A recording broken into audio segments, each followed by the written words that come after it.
The colony on Epsilon Prime was a beacon of human ingenuity and perseverance. Located in a distant solar system, it stood as a testament to humanity's determination to explore and settle new frontiers. The colony thrived, its cities bustling with life, until the day the Stralth attacked.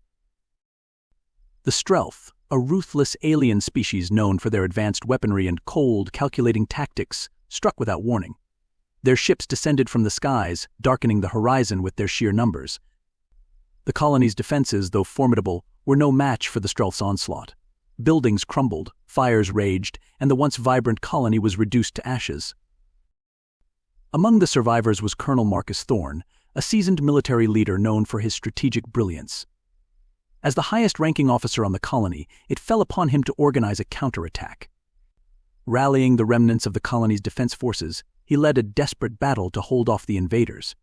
But the Stralth were relentless, their technology far surpassing anything humanity had encountered before. In the chaos, Thorne's son, Lieutenant Admiral Thorne, fought valiantly alongside his father. Despite their best efforts, they were overwhelmed, forced to retreat to the underground bunkers where the surviving colonists sought refuge. There, amidst the injured and the dying, Marcus made a vow: they would not let this atrocity go unanswered. Back on Earth, the news of the attack on Epsilon Prime sent shockwaves through the human race. The United Earth government convened an emergency session, and the decision was unanimous: the Stralth had to be eliminated. Humanity would strike back with all its might. The largest fleet ever assembled in human history was mobilized. Leading the charge was Admiral Nathaniel Graves, a tactician renowned for his unyielding resolve. Under his command, ships equipped with the latest in human technology set course for Stralth space. Accompanying him were Colonel Thorne and his son, driven by a personal vendetta to see the Stralth annihilated. The journey through the vast expanse of space was long, but the determination of the fleet's crew never wavered. During the voyage, intelligence gathered from the surviving colonists was analyzed. The Stralth homeworld, an industrial powerhouse named ZF, was identified as the primary target.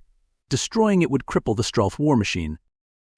As the fleet approached ZF, Admiral Graves laid out the battle plan. It was a daring strategy, relying on speed and precision to strike at the heart of the Stralth defenses. The element of surprise was crucial. Stealth ships would infiltrate the outer perimeter, disabling key installations while the main fleet engaged the Stralth forces head-on. Colonel Thorne led the first wave, piloting a sleek, advanced fighter through the enemy's defenses. Beside him, Adrian maneuvered his own craft, their bond of father and son giving them an unparalleled synchronicity in battle. They cut through the Stralth fighters with ruthless efficiency, clearing a path for the main fleet. Admiral Graves coordinated the assault from the command ship, his voice calm and authoritative over the comms. The human fleet unleashed a torrent of firepower, devastating the Stralth forces. Explosions lit up the void of space as ships on both sides were destroyed in the ferocious battle. The tide turned when the stealth ship successfully disabled the planetary shields protecting ZF.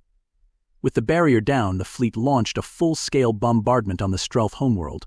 Impulsive orbital cannons rained destruction upon the planet, targeting military installations, industrial complexes, and population centers alike.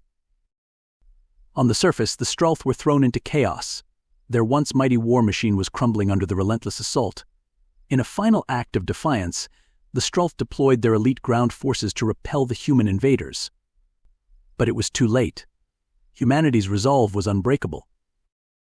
Colonel Thorne and Lieutenant Adrian led the ground offensive, storming the Stralth command center. The fighting was brutal, with casualties mounting on both sides.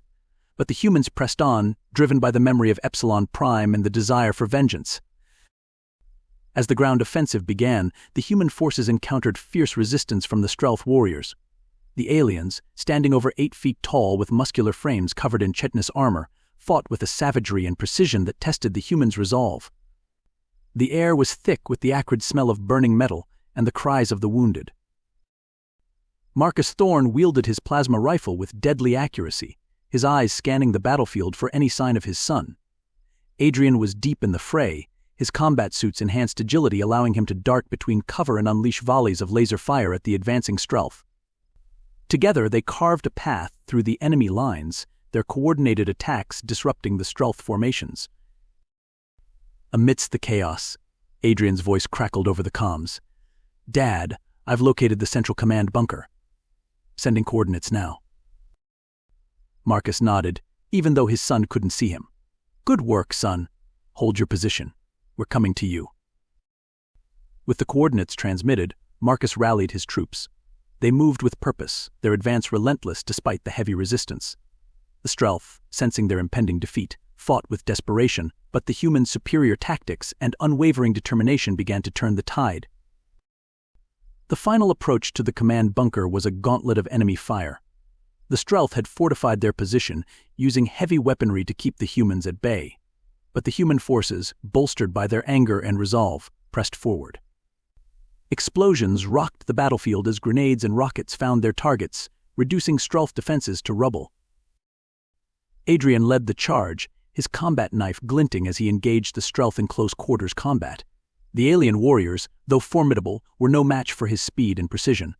One by one they fell, their cries echoing through the burning ruins. At last, the command bunker loomed ahead. Marcus and Adrian, their armor scarred and their faces grim, breached the entrance. Inside, the air was thick with tension. The Stralth commander, Salahar, stood at the far end, flanked by his elite guards. Salahar's eyes, cold and unfeeling, locked onto Marcus. You have come far, human, but this is where your journey ends. Marcus stepped forward, his grip tightening on his plasma rifle. You took everything from us. Now, we take everything from you. The battle that ensued was nothing short of epic. Salahar's guards, armed with energy blades and advanced shielding, charged at the intruders. Marcus and Adrian fought back with every ounce of their strength, their movements a blur as they dodged and countered the lethal strikes. Adrian, drawing on his training and the memory of the fallen colonists, dispatched the guards with ruthless efficiency. Marcus, meanwhile, engaged Salahar in a duel that shook the very foundations of the bunker. The Stralth commander was a formidable opponent, his every move calculated and deadly. But Marcus fought with the fury of a man avenging his home and his people. In a final, desperate clash, he disarmed Salahar and delivered a crushing blow that sent the alien to the ground. Standing over the fallen commander, Marcus spoke with cold resolve. This is for Epsilon Prime. With a swift, decisive motion, Marcus ended Salahar's life. The Stralth command center fell silent, the echoes of battle fading into a somber stillness. The fall of Salahar signaled the collapse of Stralth resistance. As the smoke cleared and the sounds of battle faded, the human flag was raised over the ruins of the Stralth command center. Admiral Graves addressed the fleet, his voice filled with pride and solemnity.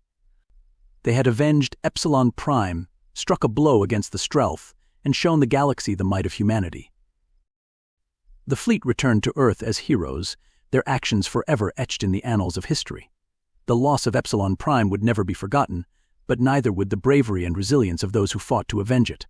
Humanity had faced its darkest hour and emerged victorious, united in the face of a common enemy.